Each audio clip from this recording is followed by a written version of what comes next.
Assalamualaikum warahmatullahi wabarakatuh. Hai semuanya, bertemu lagi dengan saya Fatihah Nur Zahra. Saya di sini akan menjelaskan tentang psikologi perkembangan. Yang dimaksud psikologi perkembangan di sini adalah yaitu studi tentang pola perkembangan yang dialami manusia sepanjang hidupnya. Manusia berkembang sejak konsepsi, terjadi pembuahan sel telur oleh sel sperma hingga tutup usia. Yang perlu diketahui tentang perkembangan manusia adalah yang pertama, yaitu tiap individu akan mengalami setiap fase perkembangan. Yang kedua, setiap fase perkembangan memiliki tugas perkembangan yang harus dicapai pada fase tersebut. Jika tidak tercapai, akan berpengaruh pada fase-fase berikutnya. Nah, yang ketiga adalah fase perkembangan yang sudah dilalui tidak dapat diulang kembali. Saat seseorang telah masuk fase dewasa, maka ia tidak dapat mengulang kembali di fase anak-anak dan fase remaja. Ya, kalau dipikirkan juga gitu ya, teman-teman. Kalau kita udah dewasa atau udah di fase remaja, kita kan nggak bakal bisa kayak kembali lagi ke fase anak-anak gitu. Ya, di sini saya akan memperlihatkan suatu gambar.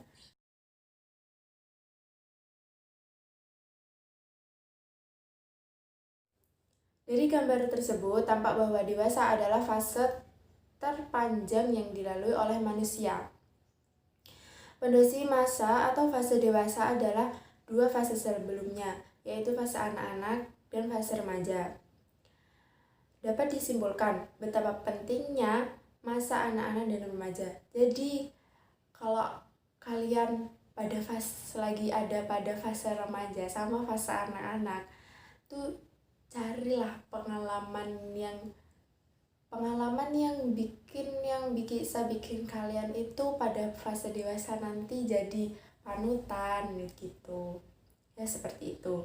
Individu yang cenderung bermasalah dalam dua fase perkembangan umumnya mengalami kesulitan pada fase dewasa. Jadi kalau dua fase perkembangan pada fase anak dan fase remaja tadi itu, kalau ada masalah pasti ngaruhnya ke fase dewasa. Baik kesulitan secara personal maupun interaksinya dengan orang lain. Ya begitulah. Faktor yang berpengaruh pada perkembangan manusia adalah yaitu yang pertama, yaitu faktor biologis atau bawaan, baik berupa penampilan fisik, kondisi tubuh, misalnya memiliki penyakit atau gangguan bawaan sendiri. Terus kalau kondisi tubuh sebenarnya bapak ibunya atau keturunan nenek kakeknya dia tuh kecil tapi dia tuh tinggi gitu ya. Gitu. Terus yang kedua, pengasuhan oleh orang tua. Pengasuhan oleh orang tua membentuk persepsi, kebiasaan, budaya, nilai moral dan sebagainya yang pada titik tertentu membentuk kepribadiannya. Jadi itu tergantung ke orang tuanya. Kalau orang tuanya didik yang benar, soalnya orang tuanya tuh disiplin gitu, setiap waktu harus belajar, harus gini, harus gitu kan. Kalau udah dewasa atau udah remaja kan dia, oh gini ya, dulu orang tuaku nyuruh aku disiplin, ternyata ya berpengaruh juga kan kepada kalian. Terus yang ketiga, lingkungan, baik lingkungan fisik, lokasi, kondisi geografis, kondisi demografis, iklim dan sebagainya, maupun non fisik, teknologi budaya setempat, nilai hukum, morality, adat, mitos dan sebagainya. Faktor ini mempengaruhi pembentukan karakter juga. Bisa kita ambil contoh bagaimana berbagai kondisi lingkungan sangat berpengaruh pada warga Indonesia dan Jepang. Ya, kalian tahu sendiri kan di Indonesia itu banyak sampah berserakan sampai numpuk-numpuk gitu. Nah itu kan juga berpengaruh juga kepada diri kita sendiri. Orang Indonesia, oh ya orang Indonesia tuh kayak gitu gitu, pokoknya intinya gitu. Terus yang keempat, lanjut yang keempat, yaitu gizi dan kesehatan. Semakin berkualitas gizi yang dikonsumsi dan fasilitas kesehatan memungkinkan peningkatan kualitas atau kesehatan tubuh manusia. Misal, kekurangan asam folat didapat dengan mengkonsumsi sebagai sayur dan buah selama ibu hamil, mengakibatkan tingginya angka bayi lahir dengan gangguan kognitif.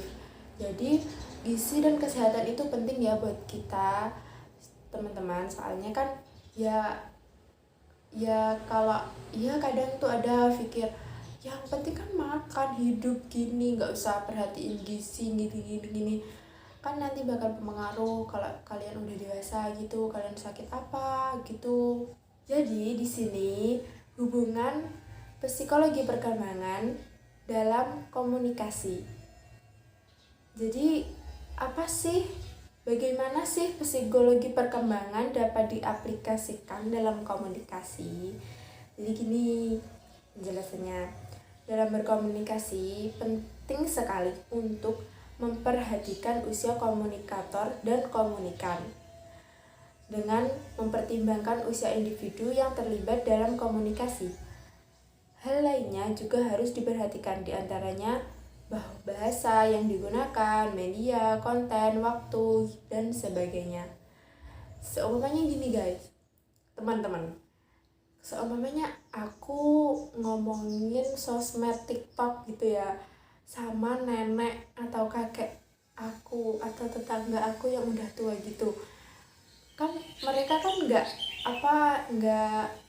nggak ngerti kan yang dimaksud TikTok itu apa, dia tuh ngomong apa sih, jelasin apa sih, kan mereka juga nggak tahu gitu. Jadi kita tuh harus lihat-lihat, oh dia orang tua, dia pasti nggak tahu TikTok itu apa, kan dia nggak seumuran kita, nggak sefase sama kita. Kalau kita ngomonginnya ke teman kita sendiri sama teman kuliah, kita ngomongin TikTok, Twitter, atau Instagram, pasti kan mereka pahamnya, oh iya gini nyambung gitu satu sama lain. Dan juga seperti kita bisa melihat misalnya penayangan film serial kartun di TV. Iklan yang banyak ditayangkan selama penayangan film kartun didominasi iklan produk yang digunakan oleh anak-anak seperti pasta gigi anak, susu untuk anak, sepatu untuk anak, snack anak-anak, dan sebagainya. Dengan penayangan iklan produk yang digunakan anak-anak, diharapkan anak mengenal produk tersebut dan menginginkannya. Jadi kalau pas kalian lihat TV itu seumpamanya ada film kartun apa SpongeBob gitu, apa gitu ya, Marsha and the Bear apa itulah, itu pasti banyak penayangan iklan-iklan buat anak-anak ya, kayak susu buat anak, cemilan buat anak, makanan buat anak, sepatu, apalah pokoknya semuanya yang dominannya itu buat anak-anak gitu. Di sini penjelasan aku tentang psikologi perkembangan di fase perkembangan dari mulai anak-anak sampai dewasa. Sekian, mohon maaf jika ada kesalahan. Wassalamualaikum warahmatullahi wabarakatuh.